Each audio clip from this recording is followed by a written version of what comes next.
Om Sri Sai Ram. Dharma Vahini Chapter-7. Gayatri, Mother of Mantras.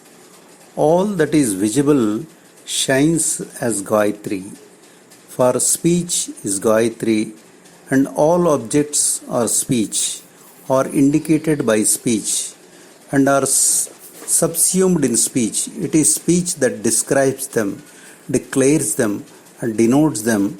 All objects are also of the world. Nothing can go behind it. This world is the body of mankind.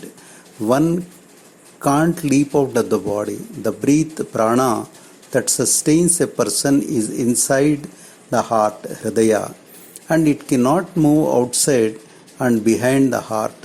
The Gayatri has 4 feet and 6 categories. The categories are speech, objects, world, body, breath, and heart. Vak, bhuta, prithvi, sharira, prana, and hridaya. The Supreme Being that is extolled by this Gayatri is indeed extolled, sacred, glorious. As has been said, all this objective multiplicity is but a fraction of his body.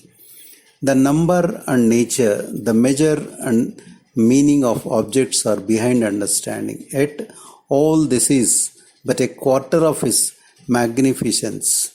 The other 3 quarters are his effulgent immortal form. It is impossible to grasp the mystery of that splendor-filled form. This Supreme Being indicated by the Gayatri is indeed referred to as Brahman. He is the sky, Akasa, behind the comprehension of a person. He is spoken of as outside the personality of people. Bahirud Purushaktasha.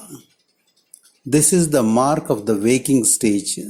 The Supreme Being is the sky inside the personality. This is the mark of the dream stage. He is the sky inside the heart of a person. He fills and fulfills it. This is the deep sleep stage. Whoever knows this truth attains fullness and Brahman. That is, the one who knows the 3 states of wakefulness, dream, and deep sleep is himself Brahman. How ridiculous it is that a person known as a divine being and bearing the name of this embodiment of the Atma should become the repository of egotism and consequent impurity, busy in the unholy pursuit of injustice. How calamitous, at least for being known even today as a divine being, one should try to practice the path that will endow one with an atom of that glory. Then what should we say of Dharma for people? How can people who have not cared to earn even a infinitesimal glory of that primal supreme being be expected to practice Dharma for people? Not even the most diligent search will now reveal a fraction of it. As the ancient sage Rishi said, the twice born who gives up the morning and evening Sandhya worship falls into perdition. Those who neglect the morning and evening worship have no right to any other type of ritual. So say all the authoritative traditions, Dharma and Vedas. It is because of the sages of ancient times performed the morning evening worship for many years that they acquired long life, fame, glory, wisdom, and the splendor of divinity. This is mentioned by Manu also. Therefore, from whatever point of view we consider, the Brahman who does not meditate on the Gayatri does not deserve that status. Of course, what is meant by Brahman in this context is the one who has realized the Brahman principle, Brahma Tattva, and who has purified himself by the practice of the ceaseless contemplation of Brahman.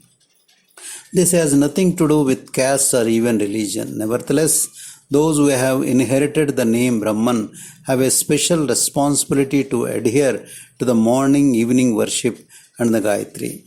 The 4 duties of people. What exactly is Sandhya? San means well and Dhya means derived from Sandhya, Dhyana. So, Sandhya refers to proper or intense meditation, Dhyana, on the Lord. It means concentration on the Godhood. To fix the mind on God, the activities have to be controlled. For success in that process of control, one should overcome the handicaps of the qualities, gunas, the pure, passionate, and dull, sattva, rajasas, and tamas. When these forces of natural impulse predominate and try to direct along their channels, one must pray to God to negate their pull. This is the first duty of the one who strives towards God. The rule of nature is that of the morning is the period of pure sattvic quality, the noon of passionate rajasic quality, and the evening hour of dusk of dull tamasic quality. At dawn, the mind is awakened from the comfort of sleep, liberated from agitations and depressions. So the mind is calm and clear. At that time, in that mental condition, meditation of the Lord is very fruitful, as everyone knows. This is why dawn worship, Pratha Sandhya, is prescribed. But ignorant of the significance, people continue doing the rituals in a blind mechanical way, simply because the ancients laid down the rule. The second duty is to perform the dawn worship after realizing the inner and the deeper meaning of the same. As day progresses, one is infused with the passionate quality Rajaguna, Rajoguna, the active, effortful nature, and one enters the field of daily work and toil. Before one takes the midday food, one is directed to meditate on the Lord again and to dedicate the work as well as the fruit derived through it to the Lord Himself. One can start eating only after this act of devotion, grateful remembrance. This is the meaning of the noontime Madhyamika worship. By observing this ritual, passion is kept in check and is overpowered by the pure sattva nature. This is the third duty of all people. Then people are possessed by a third nature, the dull tamas. When evening descends, one hurries home, eats one's fill, and overpowered by sleep. But a duty still remains. To eat and sleep is the fate of idlers and drones. When the worst of the qualities gunas and dull tamas threatens to rule, one must make a special effort to escape its coils by resorting to prayers in the company of those who extol the Lord, reading about the glory of the God, the cultivation of good virtues, and the purposeful nursing of good rules of conduct. This is the prescribed evening worship, Sandhya Vandana. Therefore, the mind that emerges from the vacancy of sleep has to be properly trained and concealed. It must be made to feel that the bliss of meditation and the joy of being unaware of the outer world are much grander and more lasting than the comfort one gets by means of the daily dose of physical sleep. This bliss, this joy can be felt and realized by all. Discrimination will bring this home to you. This is the fourth duty of people. People who, as long as they have life in them, observe the thrice a day worship are indeed of the highest type. They are ever glorious and attain all that is desired. Above all, they are liberated even while alive. Jivan Mukta. Cultivate the soul force. Care must be taken to see that the morning evening prayers are not taken as a routine ritual, one among many laid down for observance. This is to be carried out while one is aware of the significance and dwelling on the inner meaning. One should clearly grasp the sense of the Gayatri Mantra. It is necessary to feel the identity between the effulgent being Atma Swarupa mentioned therein and oneself. Only those who are ignorant of its meaning will neglect the Gayatri. Manu lays special stress on just this. He has declared the Gayatri to be the very life breath of the Brahmin. It is not only his declaration, it is the truth.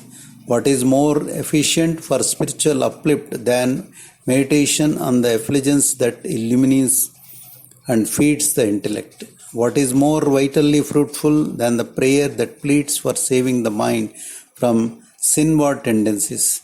For a person, there is no better armor than the cultivation of virtues. Manu states that Brahmins won't lose status as long as they hold on to the Gayatri and are inspired by its meaning. Manu says that if they are too weak to pursue the study of the Vedas, then they must at least recite the Gayatri and adhere to it till the very end. The authoritative tradition, Smriti, also says that there is no treasure richer than the Gayatri. Soul force can accomplish all the tasks of the world, and hence the Gayatri confers inner strength. To foster that force, the Gayatri has to be cultivated with care at the right moment, without neglect for the growth and development of the body. Pure sattvic food is necessary, isn't it? So too, the effulgence of the sun has to be drawn to reinforce the inner effulgence in that form of creative thought, bhavana. When soul force waxes, the senses are activated and directed along fruitful lines. When it wanes, the senses fail and fail you. So, if the solar energy is drawn at that very juncture, it will be as seeds planted in season and the harvest is assured. Can darkness hide and confuse when the sun has risen and bathed the earth in splendor? Can sorrow prevail when one has infused oneself with that effulgence? How can one be devoid of strength, the strength derived from the very fountainhead of Brahman? The technique of this process has been laid down by the ancient for the benefit of all aspirants. Learn and practice it, and by your own experience you will be able to witness the truth of their path. Of what purpose is the sacred thread, Upanayana sacrament, which mantra are inherited into the day? Why was that mantra alone taught then? Why are other mystic formulae not given equal prominence? Reflect on these mantras and you will find that the Gayatri is the mother of mantras. You will also find the rituals shining with a new meaning. The rules and restrictions will be full of purpose. The deeds and activities of the ancients will seem worthwhile. If you do not try to know their significance, you will interpret them as your fancy leads and land yourself in tricks and stratagems to escape the obligations of life. You will be caught in injustice and negation, ananya and adharma. The real meaning of Gayatri. Well, what is the real meaning of the word Gayatri? Does anyone try to know it today? The word is taken to mean either a goddess or a formula.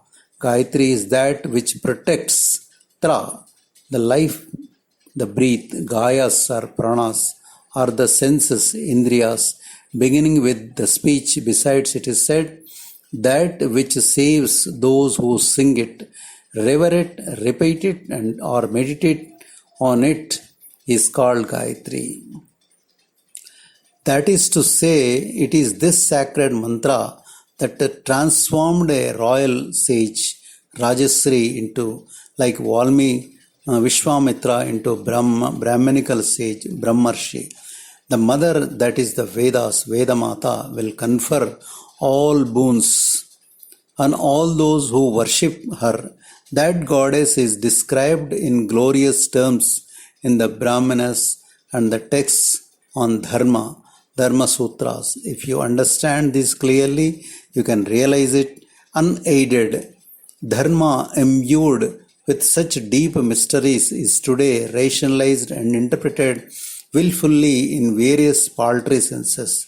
That is why the decline of Dharma has come about. So, it is imperative to revive the eternal religion, Sanatana Dharma, and the principles of interpretation natural to the Atmic truth, which is the basis of Dharma. Otherwise, the meaning will be changed out of all recognition and the whims of individuals will prevail. Every act will be stamped as Dharma, whatsoever its nature. Jai Sai Ram.